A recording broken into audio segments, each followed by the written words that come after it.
The news of the coming war spread across human space like ripples in a pond. But instead of panic, there was something else. Curiosity, excitement, a strange sense of nostalgia for something nobody alive had ever experienced. On Mars, in a small garden dome outside the capital city, Admiral Frank Cooper was watering his tomato plants when his communication device buzzed. He was 145 years old, though medical treatments kept his body at the fitness level of a 40-year-old man. He had been retired for 80 years. Frank looked at the message on his screen. It was from Earth Central Command, a department he thought had stopped existing decades ago. The message was simple. Recall notice. Report for duty immediately. Authorization, President Carter. He set down his watering can and stared at his tomatoes. They were almost ripe. He had been planning to make sauce next week. Well, he said to the plants, I guess that will have to wait. Frank had served in the last real military humanity had back when he was young. Back when there were still people alive who remembered what war meant. He had been part of the generation that helped transition humanity into the Great Peace. He thought he would never wear a uniform again. He made a call. The face of his old friend, Admiral Lucy Park, appeared on the screen. She was in her garden too, holding a pair of pruning shears. You got the recall? She asked, just now. You too? 5 minutes ago. I thought it was a mistake at first. Frank smiled. Are you going? Lucy looked at her flowers, then back at the screen. They declared war on us, Frank, actual war. We have to show them why that was a bad idea. See you at headquarters, Frank said. He walked inside his small house and opened a closet he hadn't touched in 80 years. In the back, wrapped in protective plastic, was his uniform. He pulled it out and laid it on his bed. The fabric was still perfect, preserved by time and memory. On Europa Station, one of Jupiter's moons, teacher Kate Sullivan was explaining the concept of war to her students. The children sat in a circle, their young faces confused. So people used to fight each other? A girl named Sophie asked. Like really fight? Yes, Kate said. A long time ago, different groups of humans would fight over land, resources, or ideas. Sometimes the fighting was small. Sometimes it was big enough to threaten everyone. A boy named Ethan raised his hand. Is it like football? Where teams compete? Kate chose her words carefully. It's similar in that there are opposing sides, but war is much more serious. People can get hurt. Ships can be destroyed. It's not a game. But we haven't had a war in forever, Sophie said. Why are the Krell doing it now? Because they don't understand us, Kate said. They think we're weak because we're peaceful. They'll learn differently. After class, Kate received her own message. She wasn't military, but she had skills they needed. The message asked if she would volunteer to serve on a ship. They needed teachers who could help train new crew members quickly. She looked out the window at Jupiter's massive face hanging in the black sky. Then she sent her reply, yes. In orbit above Earth, something remarkable was happening. The massive shipyards that had been quiet for centuries suddenly came alive with activity. Lights turned on in facilities that had been dark for generations. Doors opened on warehouses sealed for hundreds of years. Engineer Paul Wright led a team into Vault 7. The vault was enormous, stretching for miles under protective shields. As they walked through the entrance, their footsteps echoed in the silence. The last time anyone was in here was 2157, Paul said, reading from his tablet. That's 867 years ago. What are we looking for exactly? His assistant Carla Stone asked. Ships, Paul said. Old warships. The ones our ancestors built before the Great Peace. They walked deeper into the vault.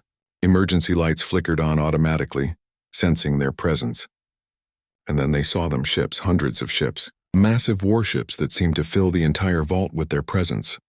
Destroyers, cruisers, carriers, battleships, all of them perfectly preserved, maintained by automated systems that had been running for centuries.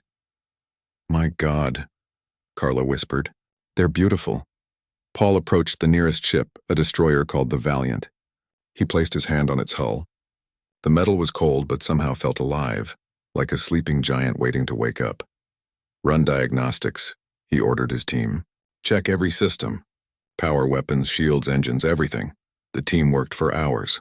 As the sun rose over Earth below them, Paul received the reports. He read them twice, not believing what he saw.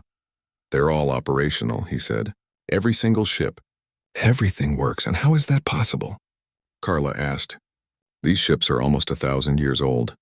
Because someone wanted them to be ready, Paul said quietly. Just in case. Across human colonies, something strange was happening. People were visiting virtual reality archives they had never looked at before. The archives had names like military history and combat training simulations. These programs had existed for centuries, maintained but rarely used. Now millions of people were accessing them. A teenager on Venus Station named Ben Harris spent 6 hours in a flight simulation, practicing combat maneuvers with virtual warships. When he came out, his mother asked what he was doing. Learning, he said, just in case they need pilots. An accountant on Earth named George Mills watched documentaries about ancient naval battles. His wife found him at 3 in the morning watching a 400-year-old film about submarine warfare. Why are you watching this? She asked. It's fascinating, George said. Humans used to be brilliant at this. Look at this strategy. Look at how they think 3 moves ahead. On Luna, Earth's moon, Dr. Nathan Pierce ran the Historical Warfare Institute. For 90 years, his job had been one of the quietest in human space. He studied war as a purely theoretical exercise, like someone studying ancient languages nobody spoke anymore. His department had 4 employees and a yearly budget that barely covered their coffee expenses. Now his office was flooded with calls. Military officials wanted his expertise.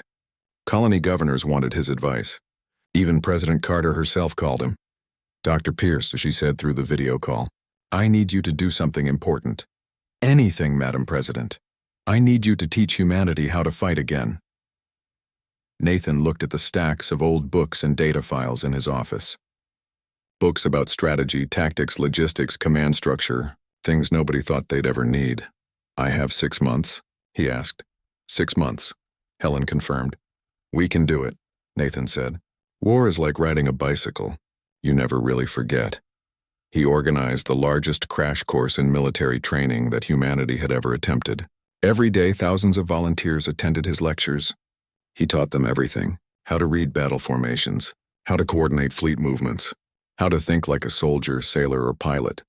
His students were civilians, shop owners, artists, scientists, parents, but they learned fast, faster than Nathan expected.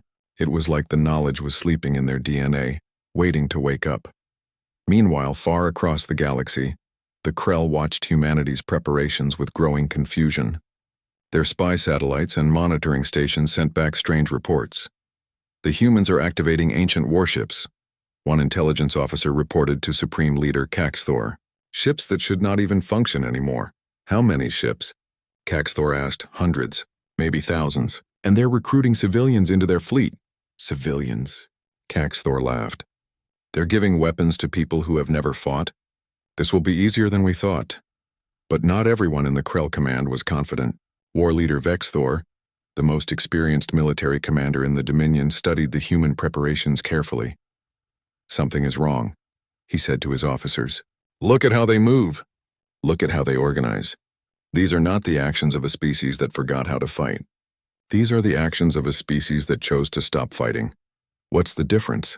One officer asked. Vexthor stared at the surveillance images of human warships coming out of their ancient vaults. All the difference in the world. Back on Earth, Admiral Frank Cooper stood on the bridge of his new flagship, the Indomitable. It was a carrier, massive and powerful. The last time a ship like this had seen combat was before Frank was born. He ran his hand along the command console. Everything was exactly where he remembered it should be. Every button, every screen, every control. Humanity had preserved not just the ships, but the knowledge of how to use them. His crew assembled on the bridge. Most of them were old like him, recalled from retirement. But there were young faces too. Volunteers who had learned about war from history books and were now learning the reality. Captain Cooper, his executive officer, Lieutenant Ben Taylor, said, All systems are operational. The ship is ready, Frank nodded. He looked out at the viewport where Earth hung beautiful and blue. A planet that had known peace for 1,000 years. A planet that was about to remember its past. Good, Frank said. Let's show the Krell what humanity is capable of. Not because we want to, because they gave us no choice. The 6-month preparation period was almost over. Across human space, hundreds of warships were ready. Thousands of volunteers had completed their training. Weapons that had been stored for centuries were powered up and tested. And somewhere in the dark between stars, the Krell fleet moved toward human space. 10,000 warships confident in their superiority. The year was 3024, and Captain Jake Morrison had never seen a war. Nobody had. Not in 1,000 years. Jake stood on the bridge of his ship, the horizon's edge, watching stars drift past the viewport. His ship was not a warship. It was a research vessel, the kind that mapped distant galaxies and studied peaceful alien species. War was something from history books, something ancient humans did before they learned better. His crew was small and friendly. Lisa Grant sat at the pilot controls, humming a song while she steered them through empty space. Danny Brooks worked in the engine room below, probably joking with the maintenance robots again. Dr. Claire Hamilton was in her lab, examining rock samples from a moon they visited last week. It was a Tuesday. A normal, boring Tuesday. Jake sipped his coffee and looked at the navigation charts. They were near the Andromeda border, far from Earth and the busy colonies. Out here, space was quiet, peaceful, just the way humanity liked it. The communication system beeped. Lisa glanced at her screen and frowned. "Captain, we're getting a broadcast. It's coming from everywhere. Every channel at once." Jake set down his coffee. "What kind of broadcast?" "I don't know. It's labeled as urgent. Priority 1. It's going to every human settlement in the galaxy." Jake felt curious more than worried. "Put it on screen." The viewport changed. Instead of stars, they saw a face. It was not human. The creature had dark scales like obsidian, yellow eyes that looked cold and mean, and a mouth full of sharp teeth. It wore armor covered in strange symbols. "Greetings, humans," the creature said. Its voice was deep and threatening. "I am Ambassador Zaxthor of the Krell Dominion. We have watched your species for many years. We have studied your colonies, your ships, your civilization. We have reached a conclusion." Jake leaned forward. Lisa stopped humming. Even Danny's voice went quiet over the intercom. "You are weak," Zaxthor continued. "You have no armies, no weapons, no warriors. You spread across the stars like soft creatures without shells. The Krell Dominion has decided that your species will serve us. Your worlds will become ours. Your people will obey us." The alien paused, letting his words sink in. His yellow eyes seemed to stare right through the screen. "This is our formal declaration of war. Prepare yourselves, humans. The Krell Dominion will take what is ours. We will see you soon." The screen went black. For a moment, nobody on the bridge said anything. Then Lisa laughed. It started as a small giggle, then grew into full laughter. She covered her mouth with her hand, trying to stop, but couldn't. "I'm sorry," she said between laughs. "I'm sorry, but did that alien just declare war on us?" "Actual war?" Danny's voice came through the intercom, also laughing. "Did I hear that right? They want to fight us?" Claire walked onto the bridge, her face confused but smiling. "Is this some kind of joke? Who declares war anymore?" Jake felt a smile pulling at his own lips. It was absurd. War was something from history class, something people studied like ancient poetry or classical music. Nobody actually did war anymore. "Computer," Jake said. "Verify that transmission. Check the authentication codes." The ship's computer hummed for a moment. "Transmission is authentic. Origin confirmed as Krell Dominion diplomatic vessel. Message delivered to all human colonies and settlements. Classification. Official declaration of war." The laughter on the bridge slowly died down. Jake stared at the empty screen where the alien's face had been. War. Real war. The Krell actually wanted to fight humanity. They have no idea, do they? Lisa said quietly. Jake shook his head. No, I don't think they do. Back on Earth in the city of New Geneva, President Helen Carter sat in her office overlooking the blue ocean. She had just watched the same broadcast. Her assistant stood nearby looking worried. Madam President, the United Earth Council is calling for an emergency session. Every colony governor is asking what we should do. People are confused. Some think it's a prank. Helen nodded slowly. She was 98 years old. Though medical treatments kept her looking 50. She had studied history extensively. She knew what war meant. She also knew something the Krell didn't. Call the council session, she said, and send a message to our Historical Warfare Institute on Luna. Tell them we need their expertise. The Warfare Institute? That old museum? It's not a museum, Helen said. It's a library. A very important library.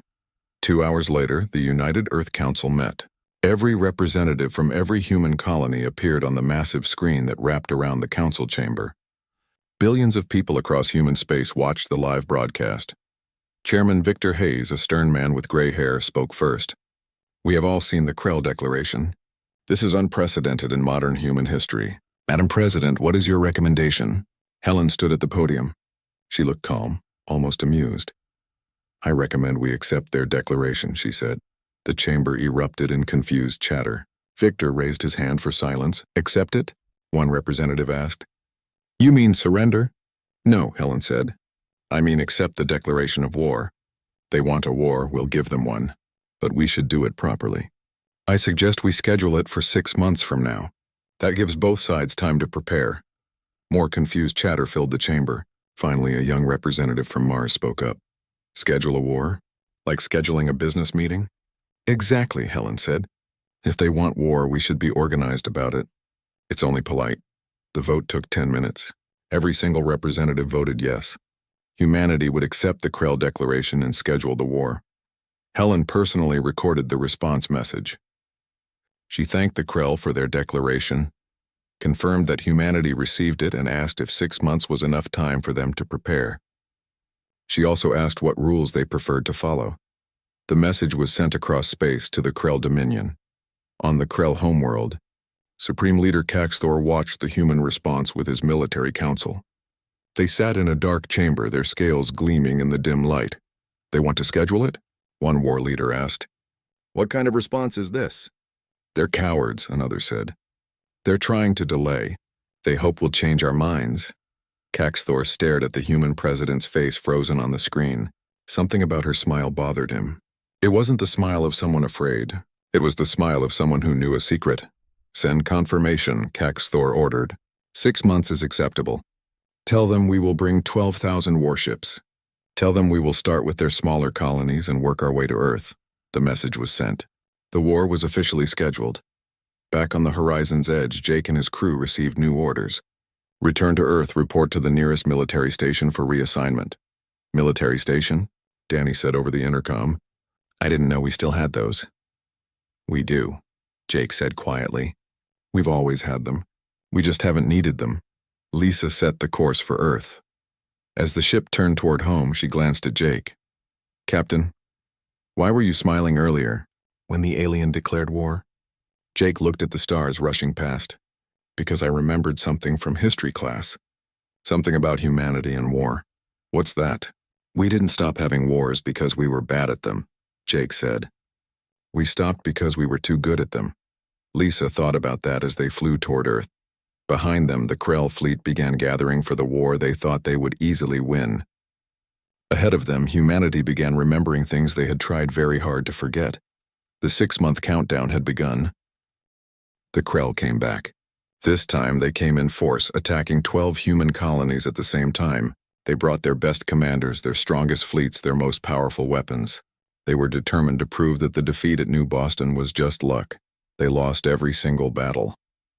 At the Titan Gate, near Saturn's massive moon, Admiral Frank Cooper commanded 30 human warships against war leader Vexthor's fleet of 300. Frank stood on the bridge of the Indomitable, his carrier watching the Krell fleet approach. His white hair was cut short military style.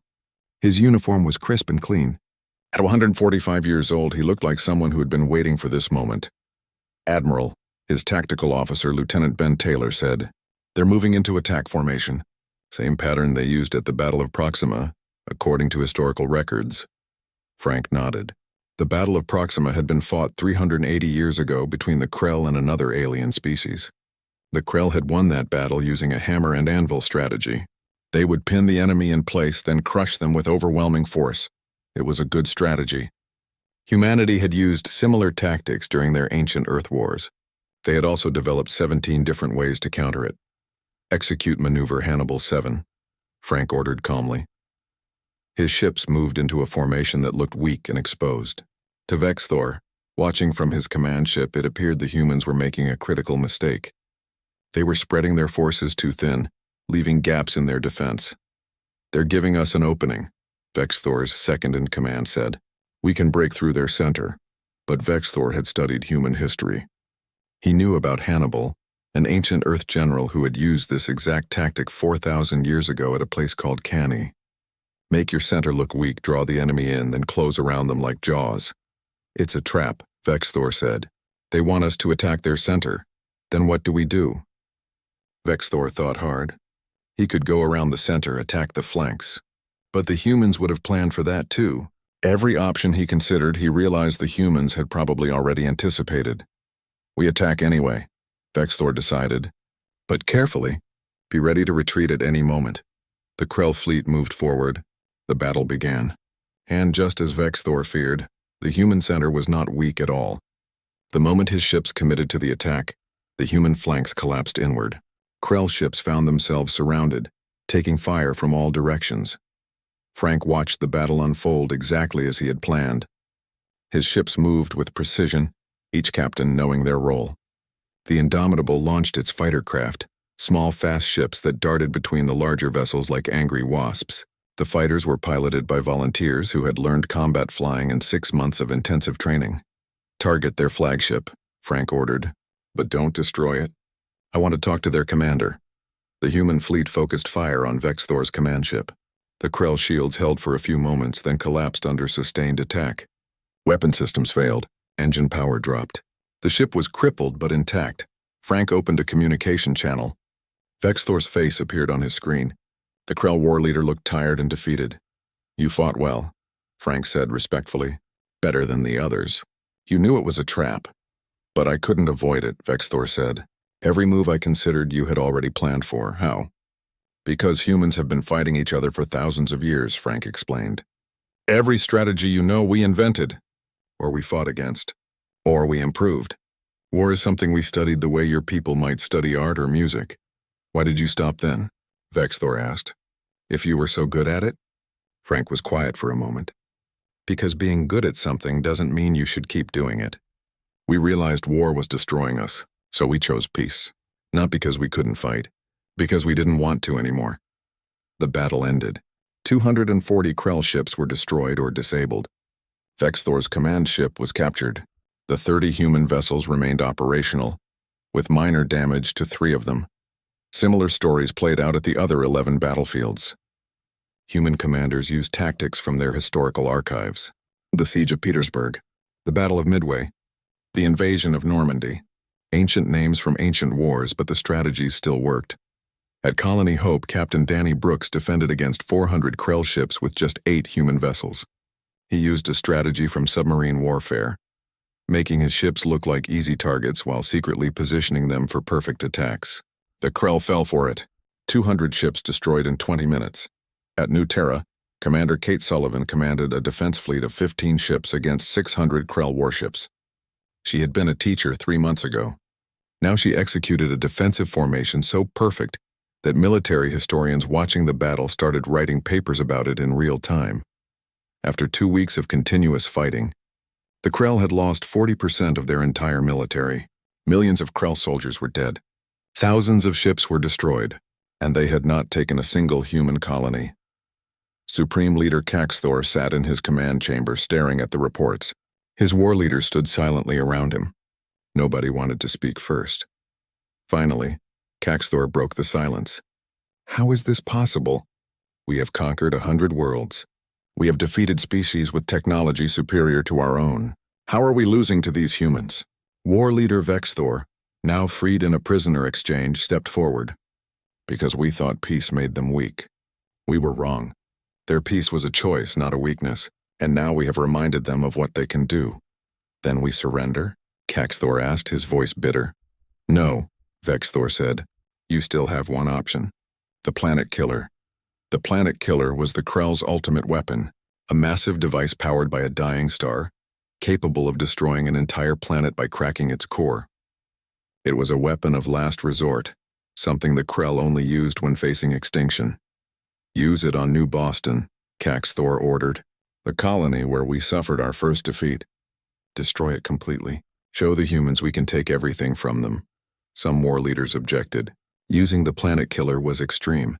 It violated several treaties with neutral alien species, but Caxthor had made up his mind. Pride and desperation drove his decision. The Planet Killer was prepared. It traveled slowly, needing a full escort fleet to protect it. 5,000 Krell ships, half of their remaining military, accompanied the weapon to New Boston.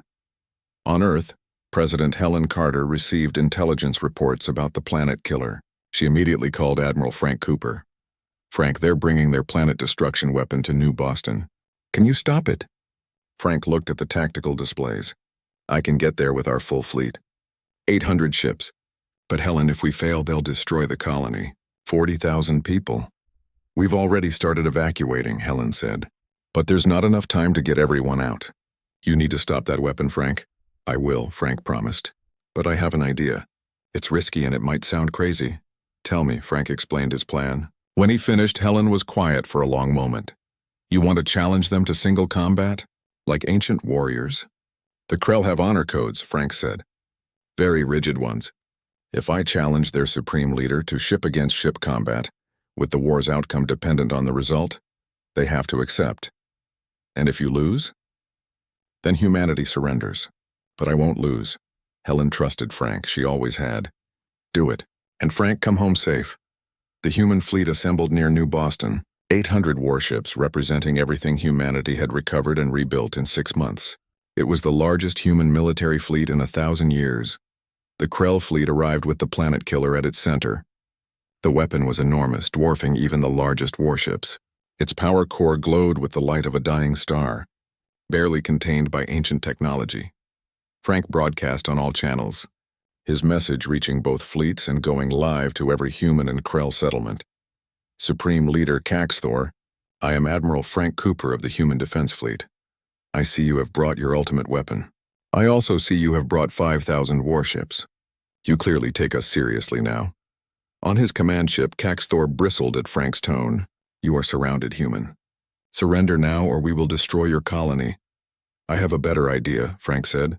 Let's settle this the old way. Single combat. Your best warrior against me. Ship against ship. If I win, you withdraw and we discuss peace terms. If you win, humanity surrenders. Caxthor's advisors immediately protested. It was too risky. They had overwhelming force. But Caxthor knew about Krell honor codes. A formal challenge like this, broadcast publicly, could not be refused without bringing shame to the entire Dominion. I accept, Caxthor said, but I will not fight you myself. War Leader Vexthor will represent the Krell Dominion. Vexthor stepped forward, surprised. Supreme Leader, you are our finest warrior. You have studied the humans. You will defeat him. Vexthor looked at Frank's image on the screen. The old human admiral smiled at him with confidence. Vexthor had fought Frank once already and lost. But this was different. This was single combat. No fleets, no tactics. Just skill against skill. I accept the challenge, Vexthor said. The rules were established. Both commanders would pilot their flagships. No support from other vessels. No interference. Fight until one ship was destroyed or surrendered. The two ships circled each other in the darkness of space. The Indomitable, humanity's carrier flagship, and the Eternal Dominion, the Krell's most powerful dreadnought. Around them, thousands of ships from both fleets watched in silence. Billions of beings across the galaxy watched the live broadcast. Admiral Frank Cooper sat at his command console, his fingers moving across the controls with practiced ease. He had piloted ships before many years ago. The muscle memory was still there, waiting to be used. War Leader Vexthor gripped the controls of the Eternal Dominion. He had fought in over 100 battles. He was considered the finest Krell warrior of his generation. But as he looked at the human ship across from him, he felt something he rarely experienced. Doubt. The fight began. Vexthor attacked first, launching a barrage of plasma torpedoes, while his ship's main cannons fired in rapid succession. It was a standard Krell opening move designed to test the enemy's defenses and reaction speed. Frank saw the attack coming. He had studied Krell combat tactics. He knew Vexthor would start with a strong offensive to establish dominance.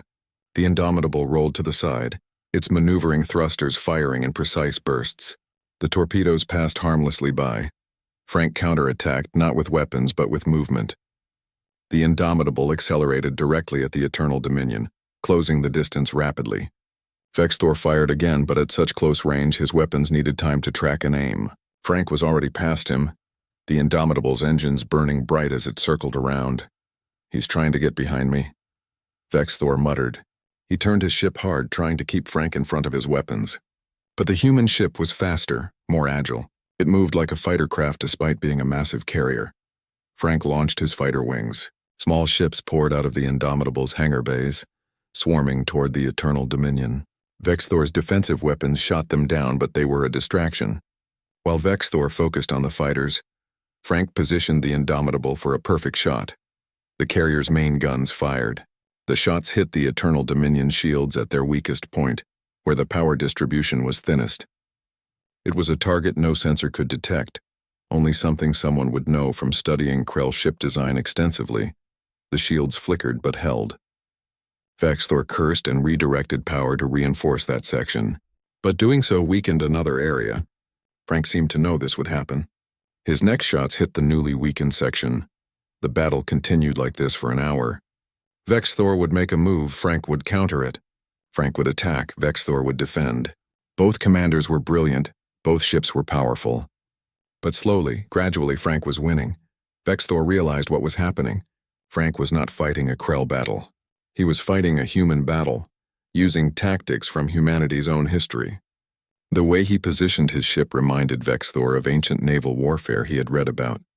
The way he used his fighters reminded him of air combat from Earth's world wars. He's treating this like an ocean battle, Vexthor said to himself. We're in space, but he's thinking in 3 dimensions like water. 2 hours into the combat, Vexthor tried something desperate. He powered down his weapons and shields, redirecting everything to his engines. The Eternal Dominion surged forward with incredible speed, attempting to ram the Indomitable. If he could not outfight the human, maybe he could outmaneuver him. But Frank had seen this move before. In his studies of historical battles, ancient Earth commanders had tried similar desperate tactics. He knew the counter. The Indomitable dove below the Krell ship at the last second, then fired upward into the Eternal Dominion's unshielded belly. The shots tore through armor and penetrated deep into the Krell ship's systems. Explosions rippled across the hull. The Eternal Dominion's engines failed. Life support wavered. Weapon systems went offline. Frank could have destroyed the ship. One more volley and the Eternal Dominion would have exploded, killing Vexthor and his entire crew. Instead, Frank stopped firing. He opened a communication channel. Vexthor's face appeared on the screen. The Krell commander was wounded, blood running down his scaled face. Behind him, his bridge was filled with smoke and damaged equipment. You won, Vexthor said simply. Kill us and claim your victory. Frank shook his head. I don't want to kill you, war leader. I never did. This whole war, we never wanted it. You declared war on us and we responded. But killing you now would serve no purpose, he paused, then continued. I'm sending medical teams to your ship. My engineers will help with emergency repairs. Your crew will be safe. Vexthor stared at him in confusion. Why, this is war. I am your enemy. War is not about killing, Frank said quietly. War is about making your enemy stop fighting. You've stopped fighting. The war is over. Across the communication channels, this conversation was broadcast live. Billions heard it. In the Krell fleet, Supreme Leader Caxthor watched from his command ship. He saw his finest warrior defeated. He saw the human admiral offer mercy instead of death. For the first time, Caxthor understood. Humanity did not fight because they loved war. They fought because the Krell gave them no choice. And now that the fighting was over, they immediately returned to peace. On Earth, President Helen Carter watched the broadcast with tears in her eyes. This was what humanity had become. A species that could fight brilliantly but chose compassion. Caxthor opened a channel to all ships, Krell and human alike. I, Supreme Leader Caxthor of the Krell Dominion, hereby order a ceasefire. The war's over, we surrender. The announcement sent shockwaves through both fleets. Krell officers looked at each other in disbelief. Human crews cheered, then immediately began preparing rescue operations for damaged Krell ships. Frank's medical teams beamed aboard the Eternal Dominion. Human doctors worked alongside Krell medics to save injured crew members. Human engineers helped repair critical systems. On dozens of other damaged Krell ships across the battlefield, the same scene played out. 2 weeks later, the formal peace treaty was signed on Earth, in the city of New Geneva. President Helen Carter and Supreme Leader Caxthor met in person for the first time.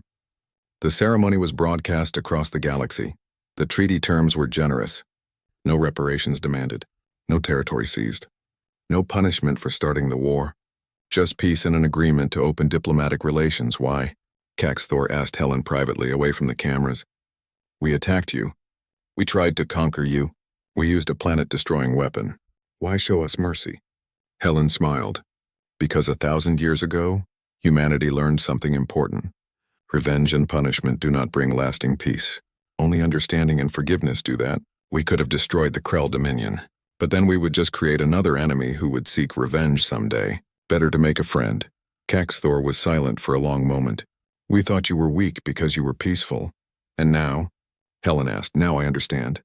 You are not peaceful because you are weak. You are peaceful because you are strong enough to choose peace. The months after the war were strange and wonderful.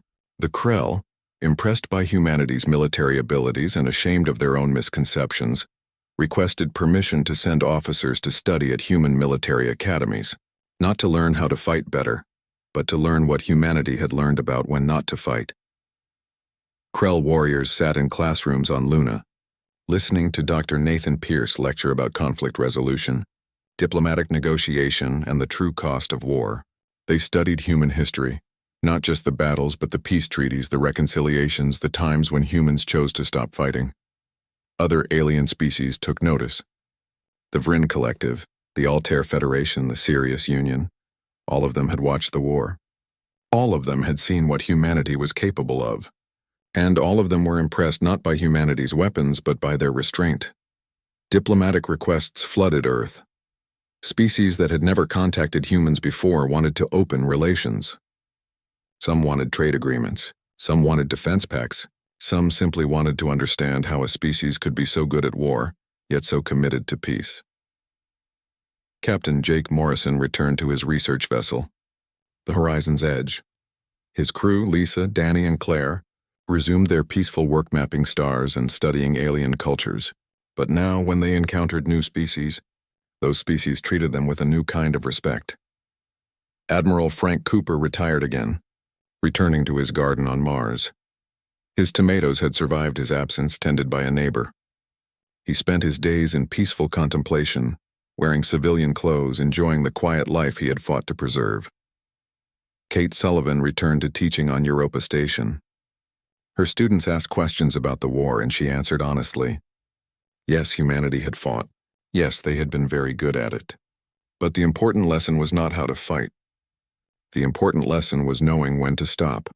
On a hillside outside New Geneva, a memorial was built. It listed the names of all the humans who died during the war. 147 people. Each name was carved in stone, each life remembered. Below the names, an inscription read, "They fought so we could remain peaceful. They won so we could stay kind. They remembered war so we could build peace." The memorial was visited by humans and aliens alike. Krell officers came to pay their respects. They stood in silence, reading the names, understanding the price humanity had paid. The war began exactly on schedule, just as humanity had confirmed 6 months earlier. The Krell fleet arrived at New Boston, a small human colony on the edge of explored space. The colony had 40,000 people, mostly farmers and miners. The Krell chose it because they thought it would be an easy target, a place to demonstrate their power before moving on to bigger colonies.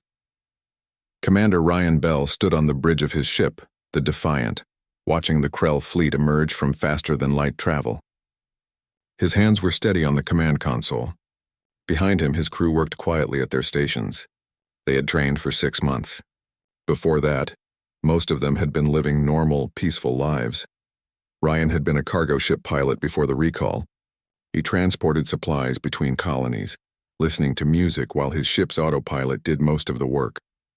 Now he commanded a destroyer and 4 other warships. Now he was responsible for protecting New Boston from 10,000 enemy vessels. "They're here," his sensor officer Sophie Blake said quietly, counting 10,347 warships. "They're moving into formation around the colony." Ryan nodded. "Open a channel to the Krell commander." The view screen changed. A Krell face appeared, similar to Ambassador Zaxthor but with more scars and darker scales. This was War Leader Thaxazor, commander of the First Strike Fleet. "Humans," Thaxazor said, his voice full of contempt. "You see our fleet. You see your situation. Surrender your colony now and we will allow your people to live as servants. Resist and we will destroy everything," Ryan smiled. It was not a friendly smile. "War Leader Thaxazor, thank you for arriving on time. We appreciate punctuality. However, we must respectfully decline your surrender offer. Thaxazor's eyes narrowed. You have 5 ships. We have 10,000. You cannot win. Perhaps, Ryan said, but we'd like to try anyway. Are you ready to begin? The Krell commander stared at him as if Ryan had lost his mind. You want to fight? With 5 ships against 10,000? That's what war is, isn't it? Fighting? You did declare war on us. We're just fulfilling our part of the agreement. Thaxazor growled something in his own language, then cut the transmission. On his command ship, he turned to his officers. These humans are insane. Destroy them. Leave no survivors. Make an example of this colony. The Krell fleet moved forward, 10,000 warships advancing like a dark wall across space. Their weapons powered up, their shields activated. They had fought and won 1,000 battles across 100 worlds. This would be no different. Ryan watched them come. His heart beat steadily in his chest. Fear was there, he could feel it. But so was something else. Confidence, knowledge. The certainty that came from studying every battle humanity had ever fought. All ships, he said calmly into his communication system. Execute pattern Delta 7. The 5 human ships moved. To the Krell, what happened next seemed impossible. The human ships didn't retreat or scatter. They dove straight into the Krell formation, moving with precision that should not have been possible for such old vessels. The human ships split into 3 groups executing maneuvers that the Krell had never seen before. The Defiant and its sister ship, the Relentless, cut through the Krell left flank like knives. Their weapons fired with devastating accuracy. Krell shields that should have held collapsed under the sustained fire. Krell warships that had armor thick enough to survive most attacks simply exploded. Ryan's pilot, Greg Turner, flew the Defiant with the skill of someone who had practiced this 1,000 times. Because he had. Every historical battle, every famous maneuver, every tactic used by humanity's ancient naval commanders had been preserved and studied. Greg had spent 6 months in simulation, flying against every scenario humanity had ever recorded. Target their command ships, Ryan ordered. Take out their coordination first. Sophie worked her console, marking targets. The human weapons were not just powerful, they were smart. Each shot calculated the enemy's shield frequency, their armor composition, their weak points. Technology that humanity had developed centuries ago and then set aside when war ended. On the right flank, the destroyer Valiant engaged 200 Krell warships at once. Its commander, Captain Lisa Grant, had transferred from the horizon's edge. She had gone from mapping stars to commanding a warship in 6 months, and she was brilliant at it. They're using Standard Attack Pattern 3, Lisa said, watching her screens. It's in the history books. 3rd Krell War 400 years ago. They still use the same tactics. She ordered a countermaneuver that had been developed by human strategists 600 years earlier. The Valiant spiraled through the Krell formation, its weapons finding targets with mechanical precision. Behind it, Krell ships collided with each other, their coordination broken. In the center, 3 human ships formed a defensive triangle around New Boston itself. They didn't move.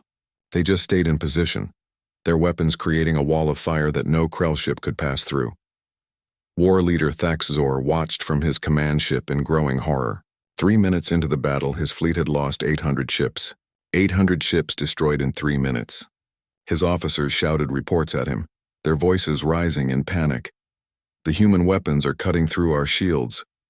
They're targeting our command structure. They know exactly where to hit us. They're using tactics we've never encountered before.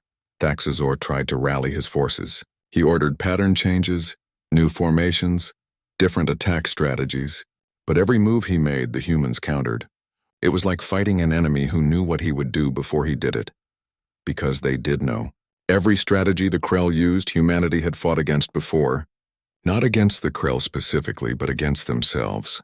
Humans had spent 10,000 years fighting each other with every possible strategy and counter-strategy.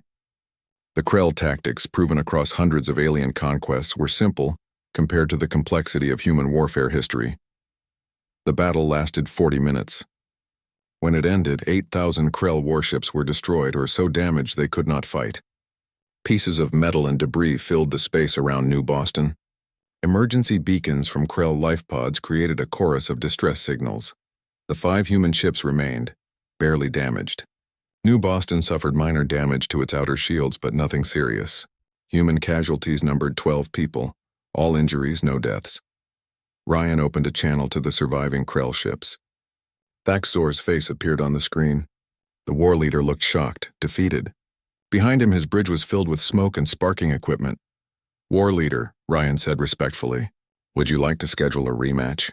Or do you need time to repair and regroup? Thaxor said nothing. He just cut the transmission. The remaining Krell ships turned and fled, jumping to faster-than-light speed in a disorganized retreat. On the Defiance bridge, the crew let out a cheer. Sophie hugged the officer next to her. Greg pumped his fist in the air. Ryan allowed himself a small smile before getting back to work. All ships damage report, he ordered. The reports came in. The Defiant had minor hull damage. The Valiant lost one weapon system. The other 3 ships were barely scratched. Against 10,000 enemy warships, they had survived with almost no damage. Ryan recorded a message and sent it to Earth Central Command. New Boston is secure. Enemy fleet destroyed or retreated. Awaiting orders. Across human space, billions of people had watched the battle on live broadcast. In homes, schools, and public spaces, humans saw what their species could do when challenged. Some people cheered. Some cried. Some sat in quiet amazement. On Earth, President Helen Carter watched the battle from her office. When it ended, she turned to her military advisor, General Alan Hunt. That was just one battle, she said. The Krell will come back with more ships. Yes, Madam President. But now they know what they're facing. In the Krell Dominion, Supreme Leader Caxthor convened an emergency council. His war leaders gathered in the command chamber, their faces grim. Thaxazor reported from his damaged ship, his voice shaking.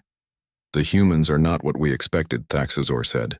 Their ships are ancient, but their tactics are advanced beyond anything we know. They fought with precision, with knowledge, with skill we have never encountered. You lost 8,000 ships to 5 human vessels? One war leader asked in disbelief. I know how it sounds, Thaxazor said, but it's true. They knew every move we would make. They countered everything. It was like fighting an enemy who had studied us for centuries. War leader Vexthor, who had warned about humanity before, spoke up. I reviewed the battle footage. The humans used tactics from their own history. Ancient tactics, some of them thousands of years old. But they work. They work because the humans spent millennia perfecting the art of war before they stopped fighting. Then we use more ships, Caxthor declared. We attack multiple colonies at once. We overwhelm them with numbers. With respect, Supreme Leader, Vexthor said, I don't think you understand what we're facing. These humans are not a peaceful species that never learned war. They are a warrior species that chose to stop. There is a difference. What difference? Caxthor demanded. A species that never learned war is defenseless. A species that mastered war and then chose peace is the most dangerous thing in the galaxy. But Caxthor refused to listen. His pride would not allow him to admit this campaign was a mistake. We continue.